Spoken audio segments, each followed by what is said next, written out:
Hai, Assalamualaikum dan salam sejahtera. Kembali semula bersama dengan saya Azam Mubin dalam Awak Okey. Okey ke tu? Saya harapkan masih lagi semua okey dan masih lagi setia bersama dengan saya. Dan untuk minggu ini, saya berada dalam episod yang ke-7. Tajuk yang akan saya bincangkan sangat-sangat menarik. Tapi sebelum itu, suka saya ingatkan bahawa rancangan Awak Okey ini ialah anjuran Jawatan Kuasa Tetap Kesihatan Awam Perpaduan Pembangunan Wanita dan Keluarga. Dan apa tajuk kita? Tajuk kita minggu ini, dua benda yang sangat penting, anxiety dan kemurungan. Yang lebih menariknya perbincangan ini, saya akan bawakan dua panel di kalangan selebriti. Siapa mereka? Kita nantikan selepas ini. Baik, seperti dijanjikan, saya akan terus berkongsi dan perkongsian ini bukannya saya seorang. Saya akan bawakan dua panel yang tak kurang hebatnya, memang sentiasa hebatlah untuk episod ini, yang mana kita nak bincangkan mengenai tajuk anxiety dan kemurungan. Dan saya bawakan, nak perkenalkan dua panel saya. Walaupun ramai yang kenal, saya kena kenalkan sekali lagi, iaitu Cik Puan Sarimah Ibrahim, merupakan selebriti. Selamat datang Cik Puan. Assalamualaikum semua. Thank you for inviting me. Baik, okey, di sebelah sana ini antara individu hebat. Orangnya kecil tapi hebat, iaitu saya perkenalkan Cik Fatihah Shuib, merupakan pengasas One Moment for Them. Selamat datang Cik Fatihah. Nak nyanyi lagu One Moment in Time kan? One moment for them gitu. Should have called me tau Fatihah. Boleh nyanyi lagu tu. Okay, next project. Sekarang kita fokus. Faizal je nak. Okey, perbincangan kita nak santai-santai. Yalah, perkara ini perlu kita kongsikan mengenai anxiety dan juga kemurungan. Kita mulakan dengan Cik Puan lah. Yalah, kita tahu episod sebelum ini juga Cik Puan dah kongsikan pengalamannya, tapi permulaan ramai juga yang tak tahu bahawa Cik Puan ni merupakan ada ilmu mengenai psikologi sebenarnya. Ada, ramai yang tak tahu. Ramai tak tahu. Itu sebenarnya passion saya dan subjek yang saya pilih sewaktu saya muda lagi. Masa umur 18 masuk college je, my target untuk menjadi clinical psychologist sebenarnya. Lepas tu tiba-tiba dalam perjalanan hidup ni kan, maka datangnya rezeki sebagai host, pelakon dan penyanyi. So I went in that direction. But yes, it's my passion. Dan saya belajar psikologi pada tahun 1996 sampai 98. Kemudian saya berhenti supaya boleh fokus pada kerjaya. Kemudiannya saya sambung balik tahun 2005, 6, 7 sampai hujung 2007 berhenti sekali lagi disebabkan kena fokus pada kerjaya. Dan saya teruskan sekali lagi pada tahun 2015. Tapi belum habis lagi ni.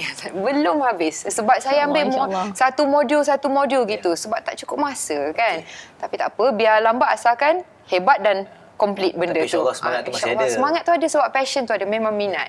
So dari situ memang saya ada pengetahuan Alhamdulillah dalam psikologi dan juga psikoterapi. Okey Cik Puan, menarik tu. Apabila pengetahuan Cik Puan tu, ialah kita tahu banyak. Psikologi pun besar sebenarnya. Sangat Tapi besar. kalau kita fokus kepada anxiety ni, kemurungan, mungkin apa yang boleh Cik Puan kongsikan? Anxiety, kebimbangan yang keterlaluan ya. Panjang juga ya dia punya BM tu.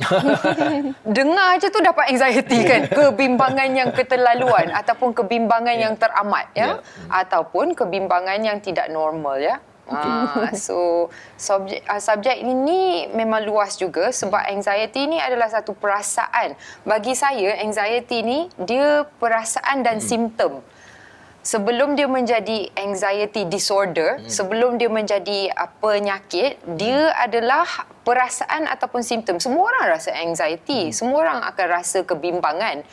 Tapi kebimbangan yang biasa, esok ada periksa ataupun ada sesuatu yang berlaku ataupun hilang kerja, memang kebimbangan tu akan datang. Itu kebimbangan yang normal.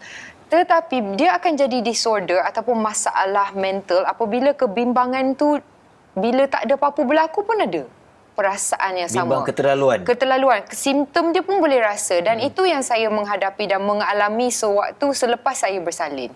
Dia macam kebimbangan yang keterlaluan dari segi fizikal, berpeluh tangan, kaki berpeluh, jantung degup so kuat sampai sini boleh rasa, tak boleh tidur, tak boleh makan, menggeletar.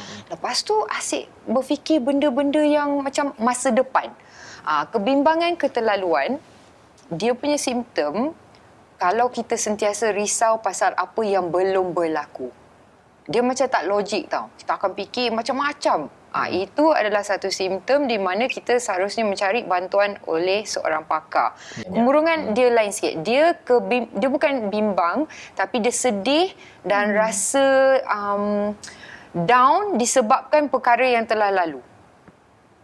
So kemurungan dia pasal the past, kebimbangan yang keterlaluan tentang benda yang belum berlaku. So for me, saya menghadapi dua-dua ni. Wow. Best kan? Kata. Special. Dia datang package. Buy one, free one gitu.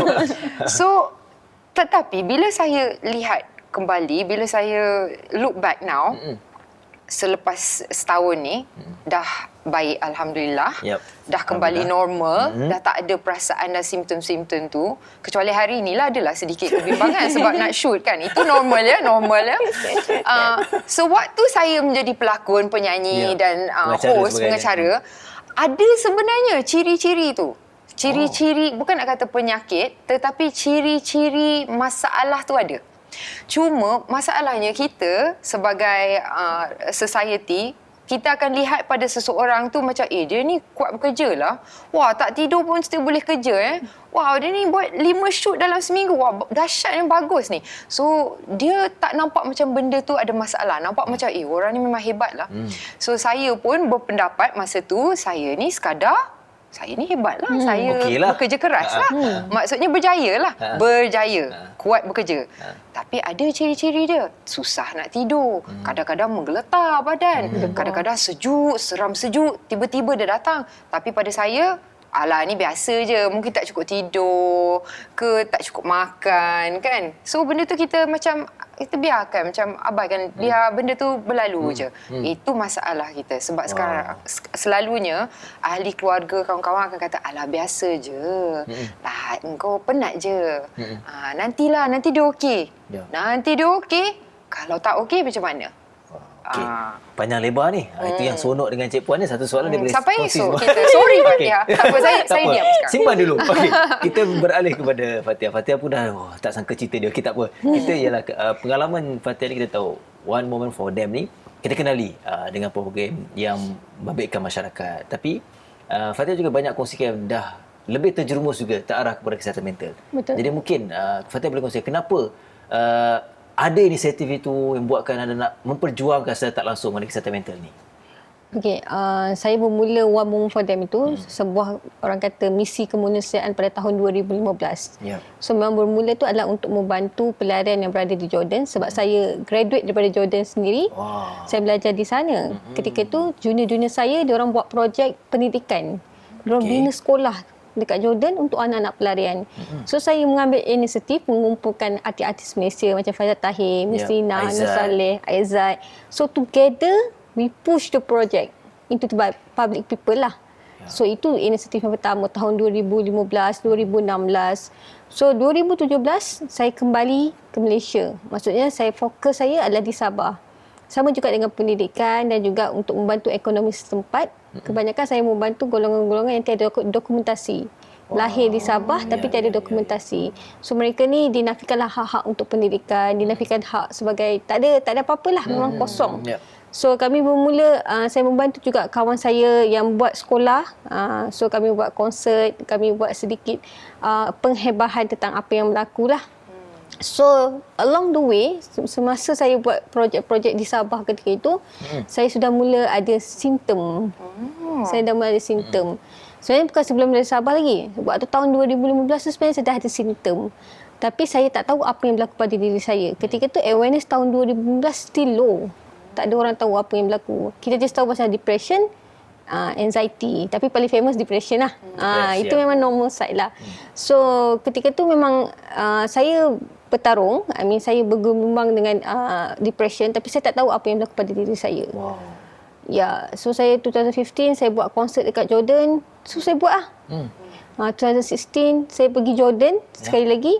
Saya pergi bawa jaga 10 orang sukarelawan dari Majlis Agama Islam Perlis. Saya jaga 10 orang. Tapi ketika itu saya dalam depresi. Tapi saya tak tahu yang what is happening to me. Tanpa sedar lah tu? Tanpa sedar. Tapi I have all the symptoms. Contohnya susah nak menjaga kebersihan, susah nak makan, tidur banyak, all these things. Tapi people tak aware sebab suasana ketika itu adalah musim panas dan ketika itu adalah bulan puasa. So waktu bekerja tu pendek. So sebenarnya 24 jam kita sepatutnya orang kata berfungsi dalam 12 jam lah kan. Sepatutnya kan. Tapi saya berfungsi 4 jam je. Wow. Saya tidur je semua. Daripada pukul 2 petang sampai pukul 6 petang je saya function. Sebab saya kena bekerja. Lepas tu saya tidur. That's what happened. So, bila mana 2017 saya been diagnosed dengan doktor, ketika tu saya merasakan, kenapa isu-isu tentang isu kesihatan mental ni tak lagi Secara terbuka? Secara terbuka pembincangan dia. So, I need to do something. So, sebab itulah saya mula masukkan sedikit walaupun ketika tu saya masih lagi buat projek di Sabah, sedikit demi sedikit saya masukkan elemen kesihatan mental. Wow. Saya mula speaking kepada public, mula sharing dekat media sosial, and then try to reach out to people, apa benda yang orang perlukan, especially for the young people. Sebab saya punya crowd kebanyakan pelajar universiti. Sebab develop dari sana. So basically mostly begitulah permulaannya bagaimana isu kesihatan mental ni masuk ke dalam One More For Them. Basically dari segi pengalaman saya, dan to be honest, walaupun saya ni tak adalah banyak sangat follower, tapi mostly yang DM saya, yang sharing dengan saya, diorang banyak berkongsi tentang apa yang diorang lalui dari segi depresi, anxiety, and diorang tak tahu nak ke mana. Wow. Itulah pengalaman saya. Satu usaha yang sangat-sangat baik tu. Okey, kita banyak lagi kita nak tanya, nanti kita balik kepada Cik Puan. Jadi awalnya Cik Puan dah kongsikan sedikit lah bermulanya bagaimana anxiety, pengalaman sendiri. Tapi kita pun juga nak tahu bagaimana Cik Puan boleh bangkit. Kalau saya boleh kata sekarang dah normal, betul tak Cik Puan? Sekarang boleh dikatakan normal, tapi ada ke manusia yang normal secara sepenuhnya ya? Tak ada. You know what I mean? Semua orang ada ciri-ciri simptom kemurungan dan juga kebimbangan tu ada. Seharusnya ada, sebab kalau tak ada masalah, tak bergerak, kita stagnant je, sama je mendatar kan hidup kita. Jadi dia ada ciri-ciri tu, dia ada positifnya juga sebab dia menggerakkan kita, as you said.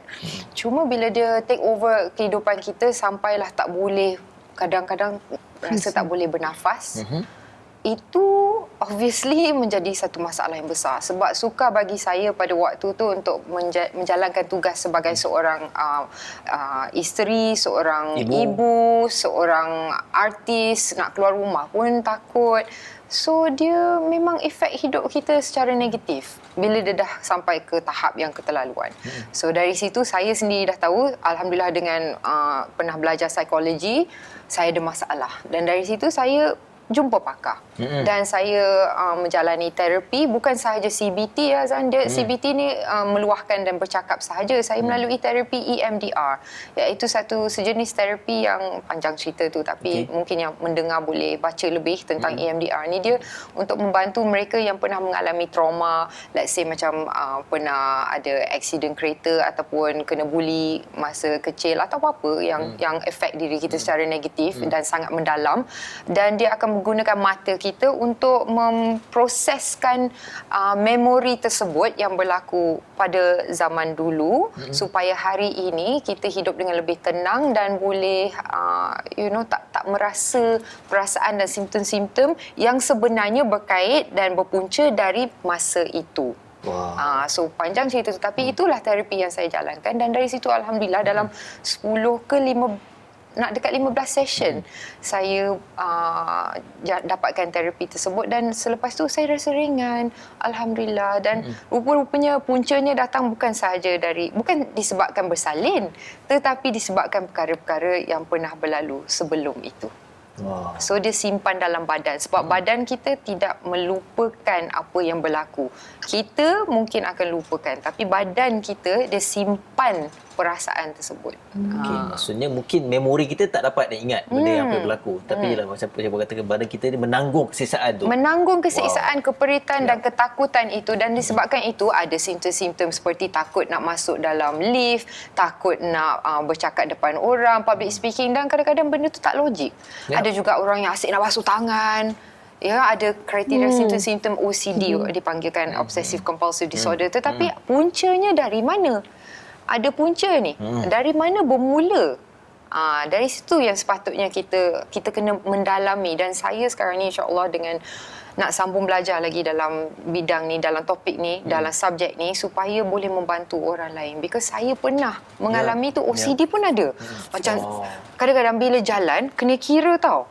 Tak faham. I think you understand apa yang kan Yes. katanya bila jalan macam kena kira petak tu, macam kena seimbang tau. Kalau kaki kiri masuk, kanan kena masuk. Macam-macam yang simptom yang macam pelik. Tetapi I think ramai yang pernah rasa benda macam ni kan.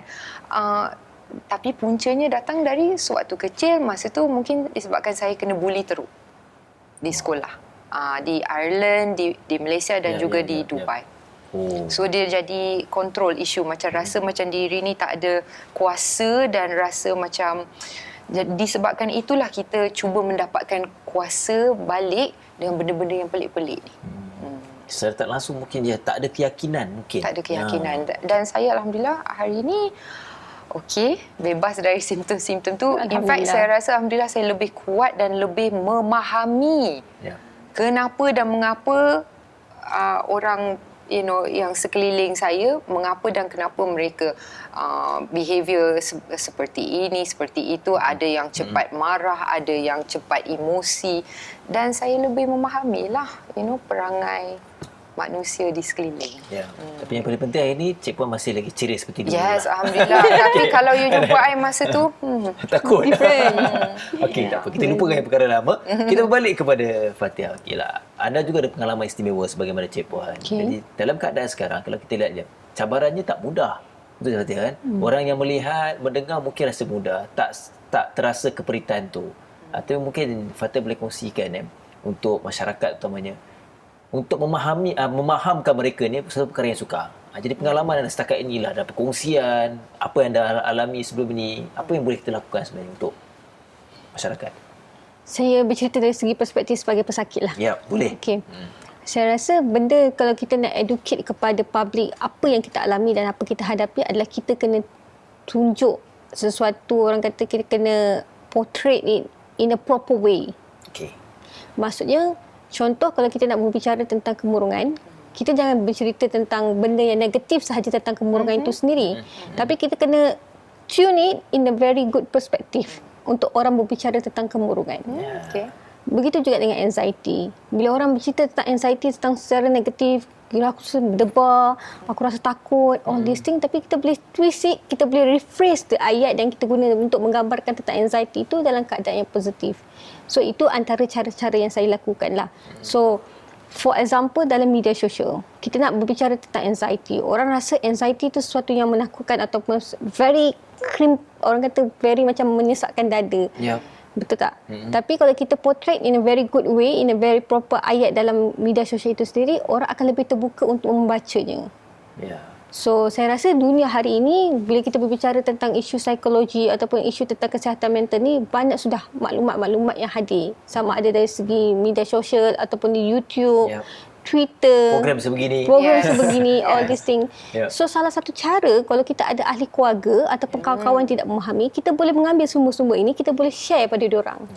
Biar mereka sendiri yang membaca dan melihatnya dan mendengarnya dengan sendiri. Tapi yang paling penting, jangan putus asa kalau orang tu tak faham. Keep educating. Keep repeating. Sebab lama-lama dia akan jadi benda yang melekat dalam kepala otak dia. Itulah cabaran paling besar saya rasa mungkin untuk kita nak sampaikan perkara tu ialah kadang-kadang tak semua orang mampu untuk bertahan daya tahan kita kan. Itu juga cabaran. Dan tak semua orang nak juga memahami. Nak menerima dan memahami sebab terlalu takut. Tapi saya just nak berkongsi lah. Saya, sepanjang saya menghadapi penyakit ni kan, saya rasa give up itu bukan satu benda yang negatif. It's okay to give up. It's okay to give up. Sebab pengalaman saya, okay, in this 1 year, saya asyik bertukar ubat je. Saya asyik bertukar ubat. Ubat ni tak sesuai. Saya makan tidur 3 hari. Saya makan ubat ni, saya rasa shaking sangat-sangat. Macam-macam nak bekerja kalau saya shaking. Sebelum tu ubat tu diambil atas nasihat doktor? Nasihat doktor. So saya ambil, tak boleh. Tukar ubat. Setiap 2 minggu tukar. Sampai satu tahap tu saya masuk bilik doktor, saya buka pintu. Okay, doktor, you tell me what should I do right now? Mata dah bergenang dah ni. I cannot hold anymore. I'm give up with the medication. Okay. Saya give up. Saya kata saya give up. to be honest, saya berhenti makan ubat. Tapi doktor tahulah saya tak makan ubat dengan orang kata dengan ikut struktur itulah. So kejap makan, kejap tak makan, kejap tak makan. Sebab saya rasa macam mana saya nak function kalau saya makan lepas tu saya tidur 3 hari. Saya tak boleh kerja, saya tak boleh jumpa orang, all these things. So saya memang ada give up. Tapi saya beri masa sebenarnya give up saya tu adalah saya memberi kemaafan pada diri saya. It's okay for you to give up in a short time. Ya. Oh. That's how saya maafkan diri saya lah. Sebab I have been trying so hard. Saya makan ubat tak boleh. Saya buat tu tak boleh. Buat ni tak boleh. Saya jumpa orang. Saya minta advice sana, advice ni semua tak berkesan. Until one side saya kata, it's okay. I'm give up. Saya masuk dekat bilik doktor tu dah benang-benang dengan air mata. pegang tisu kan. Dia kata, setelah saya give up. Okay, doktor kata, okay fine. It's okay. I still bagi you medication. Tapi up to you. Yeah. Okay. Saya memang tak makan. Until sampai satu tahap tu doktor datang tapi saya tak pernah skip saya punya appointment. Itu so saya jumpa, saya kata okey, doktor kata saya buat saya punya pembacaan, saya tanya kawan-kawan saya apa lagi medication yang ada. So saya bincang, saya beritahu kat doktor, I want to try this medication. Okey, doktor kata okay, you try. After a year baru saya jumpa ubat yang sesuai dengan saya.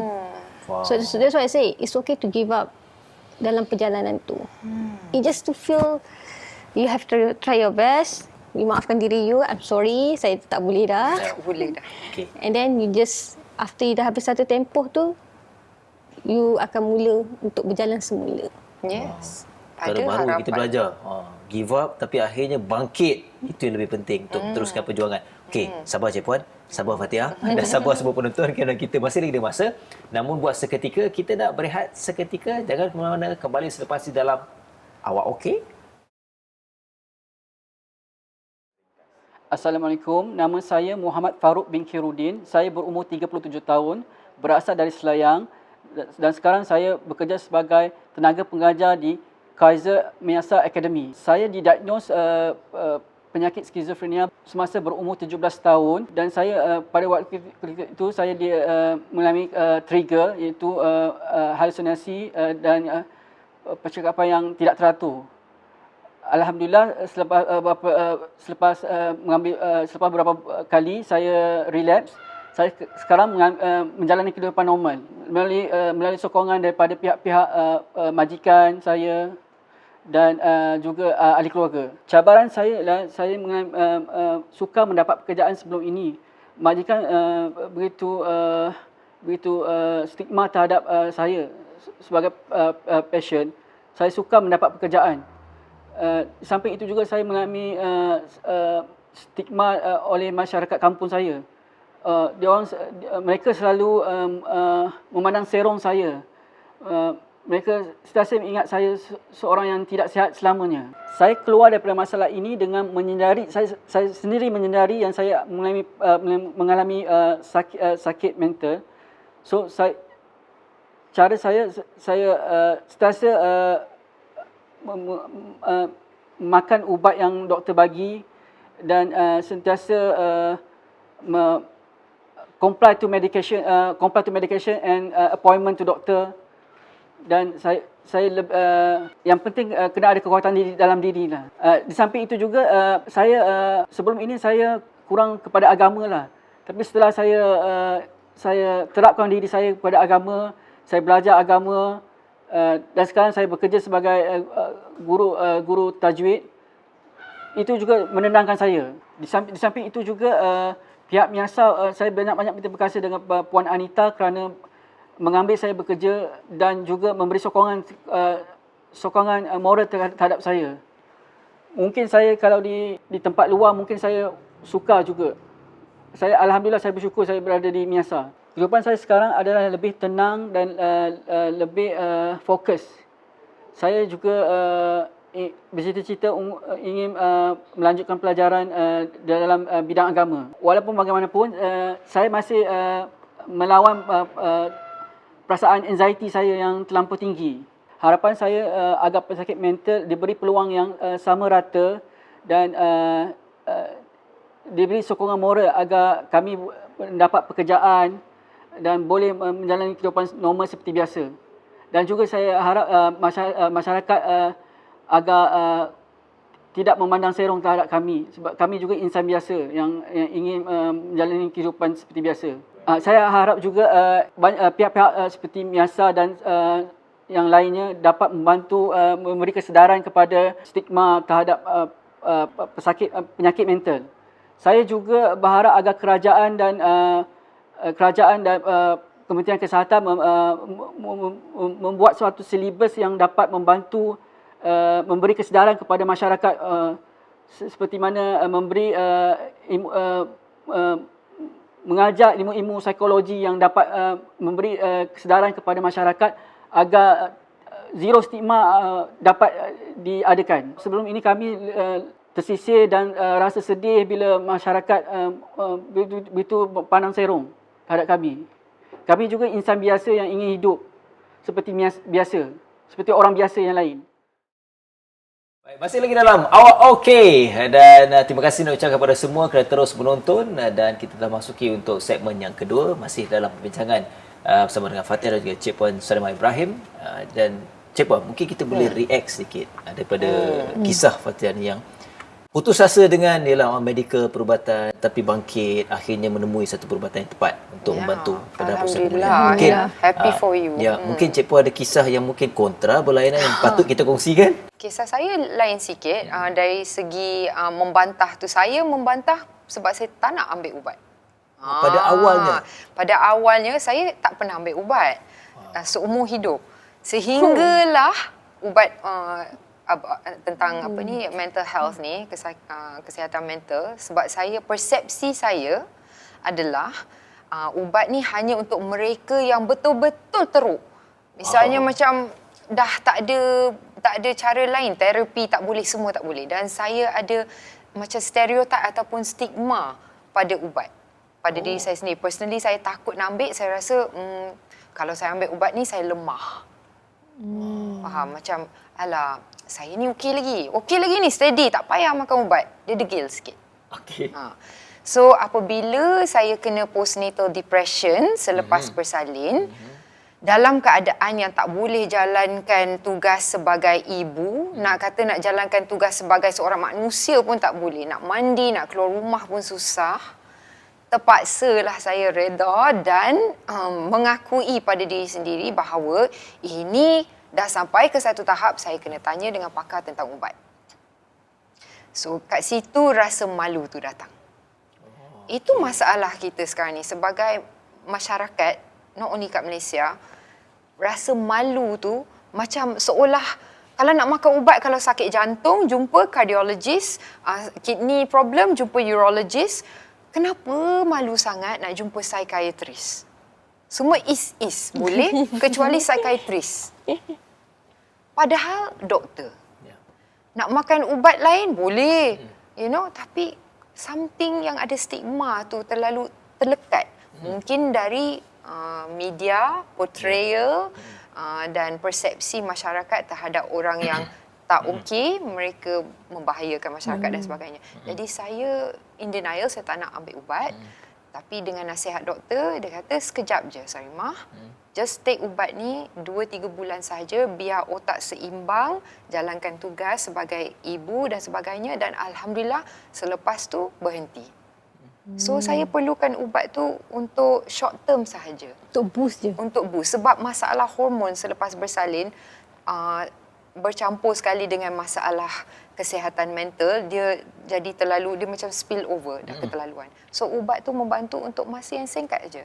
Dan tak semua orang kena makan ubat bertahun-tahun. Kadang-kadang 2-3 bulan je, sekejap je bagi dia seimbang, lepas tu jalan. Okey.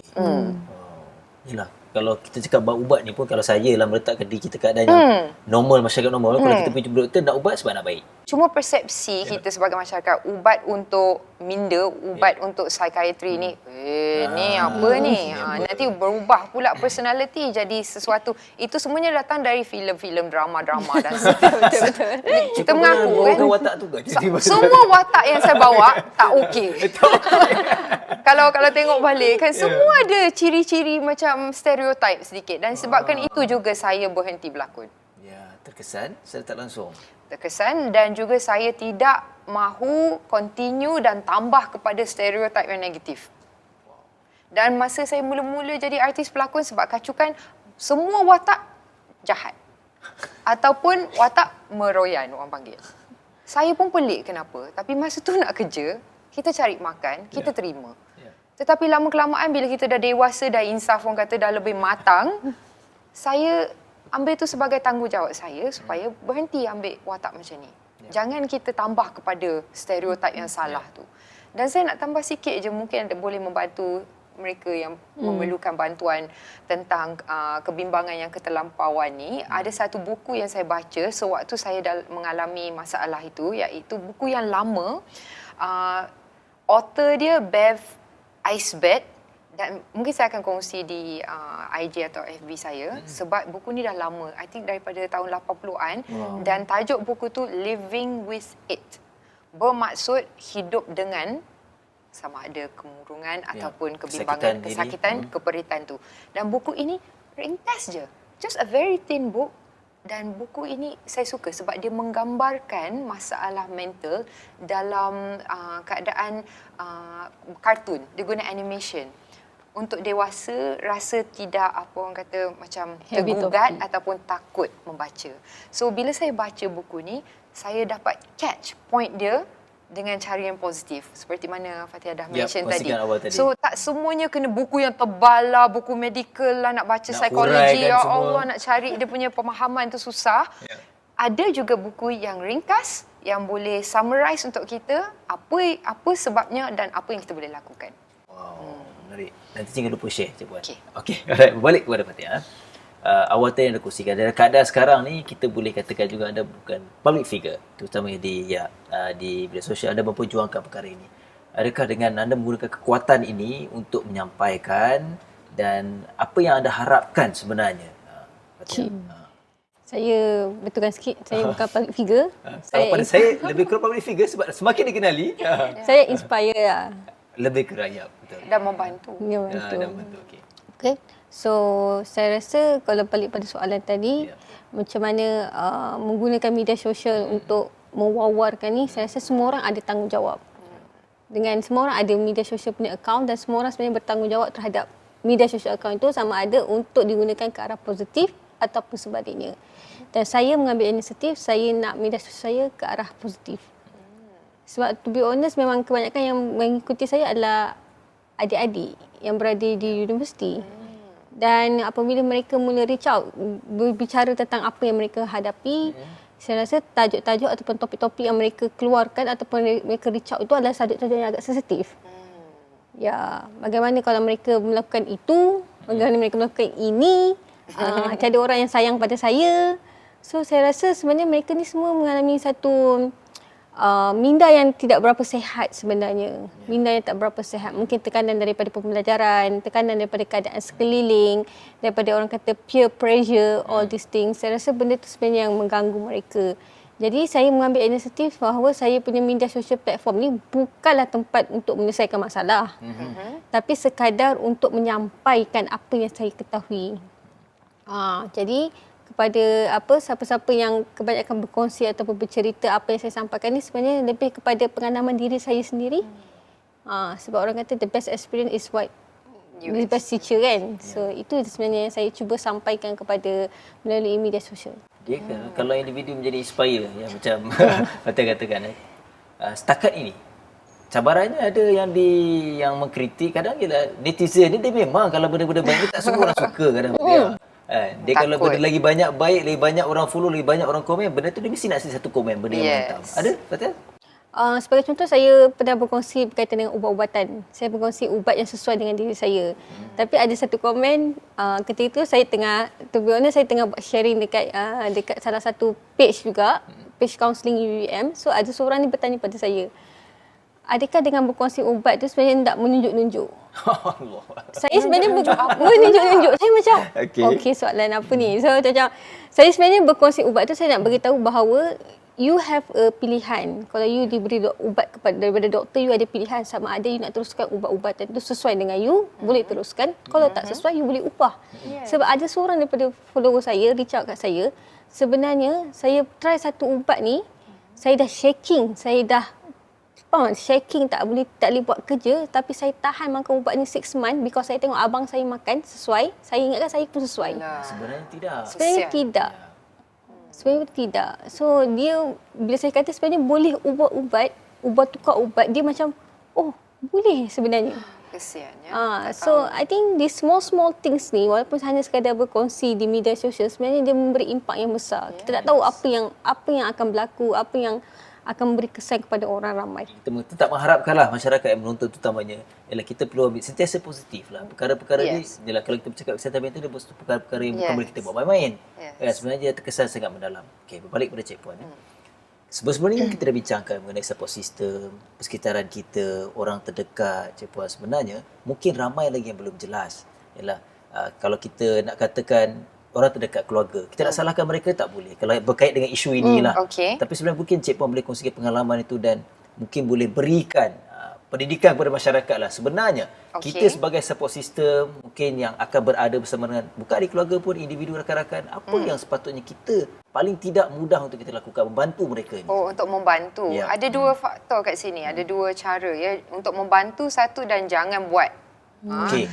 Sebab selalunya kalau kita menghadapi masalah ni, pertama sekali kita bertanggungjawab pada diri sendiri untuk melihat pada diri sendiri adakah simptom-simptom ni normal atau tidak. Satu soalan pertama.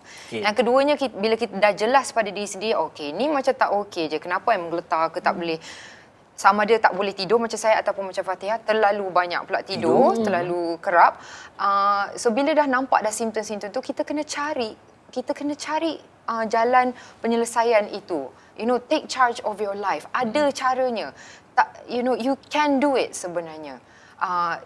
Betul kita memerlukan sokongan orang lain seperti suami, isteri, keluarga, kawan. Tetapi bukan mereka saja, sebab kadang-kadangnya kita ni berkongsi dengan keluarga, dengan suami, dengan isteri. Mereka pula akan rasa beban tu. Kadang-kadang mereka pula yang tiba-tiba dapat depression dan anxiety. Jadi masing-masing dua-dua pihak ni sekarang tak boleh membantu each other, you know. So kena juga kembali kepada yang I always say, look for a professional. Look for pakar, sebab mereka lah yang lebih mengetahui dan mereka yang boleh memberi diagnose dan ubat yang tepat dan sesuai dengan kita. So satu perkara yang harus, kalau bolehlah saya minta pada ahli keluarga ataupun kawan-kawan, please jangan sekali guna perkataan you will be okay ataupun alah kejap je ni ataupun lama-lama baik je. Itu sangat bahaya. Sebab kalau kita, macam saya kata tadi, kalau sakit kencing manis ke, kanser ke apa, ada ke kalau kita cakap, sakit jantung ni mah, sakit jantung bang. Bayangkan kalau sakit jantung, alah okey je, lama-lama baik je tu. Kau ni meroyan je. You know? Dia tak logik tau benda tu. Tapi sebagai masyarakat ni kita dah logikkan benda tu. So jangan sekali-sekala memperlengahkan this situation, you know, and say like benda ni is like nothing kan. Sebenarnya sangat penting untuk kita membantu dengan support system dan push them forward. Ada positifnya macam Fatihah kata. Kita boleh come out of it. Look at me, look at Fatihah. Ada jalan. Okey, pengalaman Fatihah dari segi support system? Alhamdulillah, mak ayah saya jenis memahami, walaupun not memahami dari segi clinical side, tapi memahami macam mereka cubalah untuk berada bersama-sama. Maksudnya mereka tak pernah, setengah keluarga mereka macam tak setuju dengan ubat-ubatan, tak setuju dengan terapi, mereka menolak kan. So tapi keluarga saya, diorang tak menolak. Mereka memberi peluang kepada saya untuk explore benda tu. Take responsibility on yourself, how to be good. Itu sebenarnya yang mereka berikan kepada saya. Kalau kawan-kawan pun, kebanyakan mereka pun bersetuju untuk sama-sama kita kena spread this awareness. Mungkin cabaran saya bukan dari segi sokongan ataupun dari segi orang kata support system ke apa ke, tapi mungkin cabarannya adalah diri saya sendiri. How to saya overcome untuk keluar daripada permasalahan yang saya hadapi dalam depresi ataupun anxiety ataupun kitaran bipolar itu sendiri. Okey, dari pengalaman bukan hanya pengalaman Fatihah mengalami situasi ini, tapi dalam pengalaman perkongsian untuk Fatihah katakan follow banyak dari segi remaja lah, boleh kita katakan belia terutamanya. Okey, dari segi aspek kalau kita katakan anxiety dari kemurungan ni, apa kebanyakan yang menyebabkan mereka berlaku situasi ini? anxiety dan kemurungan? Saya Respon mungkin setakat ni? respon kalau saya boleh respon pada sini, situasi adalah mereka merasakan hidup mereka ni tak berguna. Itu first word yang selalu mereka akan keluarkan. Kalau mereka teks ke ataupun mereka berkongsi, kenapa saya rasa diri saya tak berguna? Saya macam, Useless gitu. ya, dia rasa diri dia useless. Itu benda yang saya rasa macam, okay, ini dah ada tanda-tanda ataupun simptom-simptom sebab dia dah menggunakan critical Self-criticism. self-criticism kan. So saya rasa benda tu adalah something yang need to be ponder lah. So saya membuka ruang dia untuk dia bercerita. So bila mana mereka bercerita tu sebenarnya mereka nak tempat untuk orang mendengar kisah mereka. So saya rasa lending ear tu untuk kita mereply sekadar untuk okay, kenapa you rasa macam tu? Apa yang menyebabkan you buat macam tu? It just to be macam orang kata merasakan biar mereka rasa yang kita ada untuk di sisi mereka. Mereka tak dapat benda tu. Sebab mereka bila mana mereka sendiri bercerita lah, berada di universiti mereka terpaksa compete each other.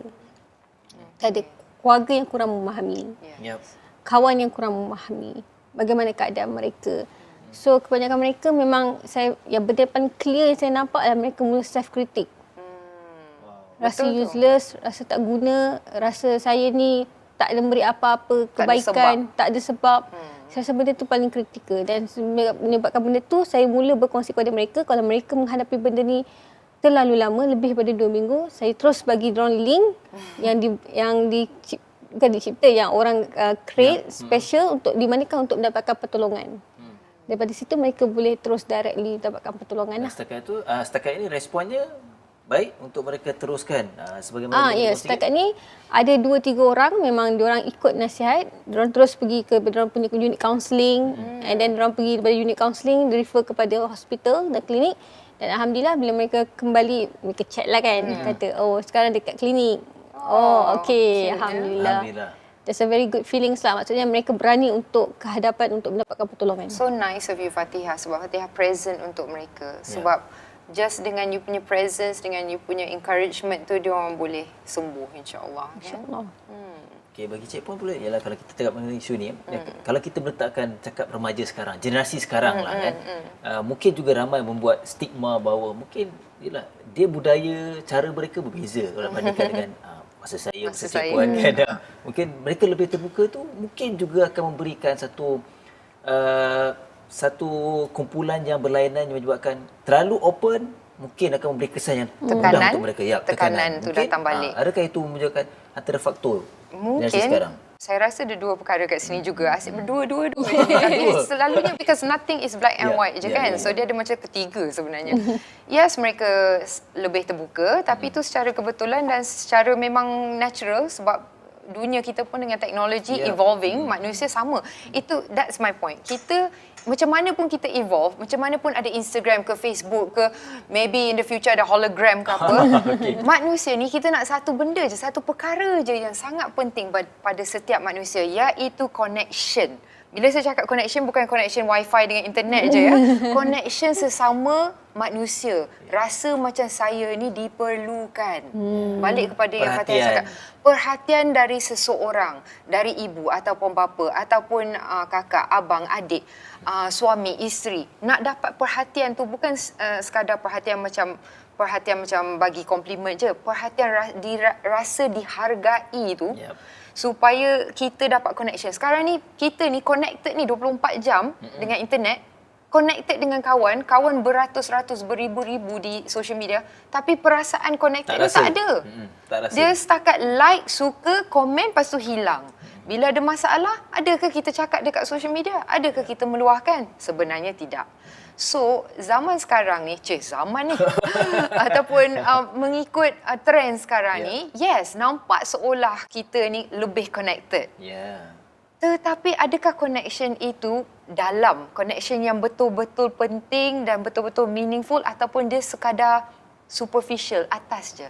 Nampak macam kawan ramai, nampak macam cukup attention.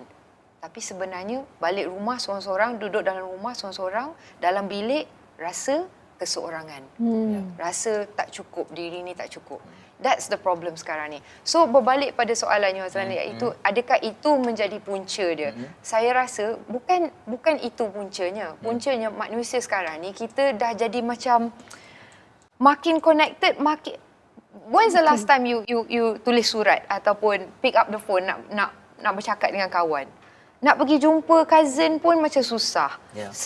Lebih senang WhatsApp. Betul. Tapi WhatsApp ni kita baca je. Kita ni manusia, kita diadakan dengan our touch, sense of touch, nak pegang, nak peluk mak, nak peluk anak, nak peluk kawan tau. So dari situ kita kekurangan sekarang. So connection dari segi teknologi ada kelebihan, tetapi connection dari segi maybe rohani, cinta dan yang really meaningful ni kurang. And I think dari situ datangnya masalah depresi, anxiety, sebab kita tak cukup tempat untuk meluahkan perasaan. You know what I mean? Itu yang kita nampak dekat Facebook, IG. Kadang-kadang ada orang yang dia tiba-tiba meletup. Semua keluar. Tanpa waras kalau macam gitu. Nampak tak waras lah. Yelah, kita tak boleh salahkan teknologi. Tak boleh salahkan era terkini. Kita perlu. Tapi tradisional tu maksudnya yang tradisional saya katakan jelah macam Cepa katakan, hubungan kita, perjumpaan, sokongan itu masih diperlukan. Okey, saya dah tak sedar sampai ke penghujung dan selalu saya je tutup kan, tapi saya bagi peluang lah kepada dua panel saya. Wah, dapat peluang ni. Okey, kata-kata akhir untuk yang Thank kepada you, masyarakat Azam, bagi peluang ya. Okey, pendek je. Yang saya nak katakan ialah tidak ada yang kekal dalam hidup ni. Sama ada positif ataupun negatif. Tengah stres, tengah anxiety, tengah depresi, dia akan berlalu juga, insya-Allah. Jadi jangan rasa diri terperangkap. Ada cara untuk keluar, ada cara, ada harapan. Selalu ada harapan. Itu yang penting. So never give up. There is a solution, insya-Allah. Dia tidak akan kekal selamanya. Sekejap je. Terima kasih Cik Puan. Fatia. Pentingnya kesihatan mental seperti kesihatan fizikal itu sendiri.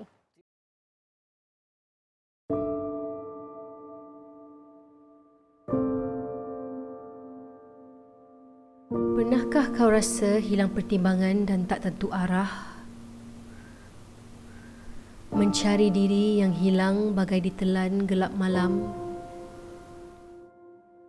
Pernahkah kau rasa bagai terperangkap di tubuh yang salah?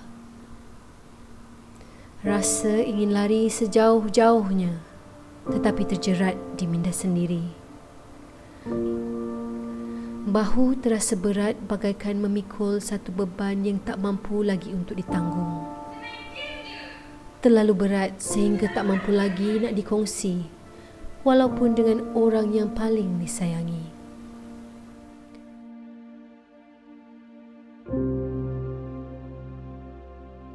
Pernahkah kau rasa jantung berdegup laju, panik, takut, berpeluh tanpa sebab?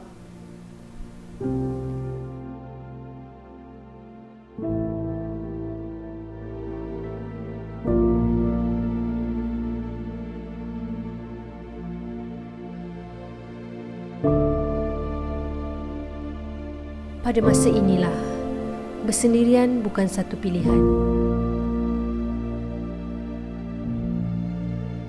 Ada masanya kita perlukan seseorang yang boleh mendengar suara kecil hati kita. Salah langkah, kisah kita dipandang remeh dan dijadikan bahan ejekan. Jadi, siapa yang kita perlukan? Siapa yang akan menjadi peneman di saat kita lemah? Di saat kita perlukan bahu untuk bersandar? Masa inilah kita sebagai masyarakat prihatin bersama-sama membantu menyuluh hidup mereka yang dalam kegelapan. Kita mulakan dengan, awak okey?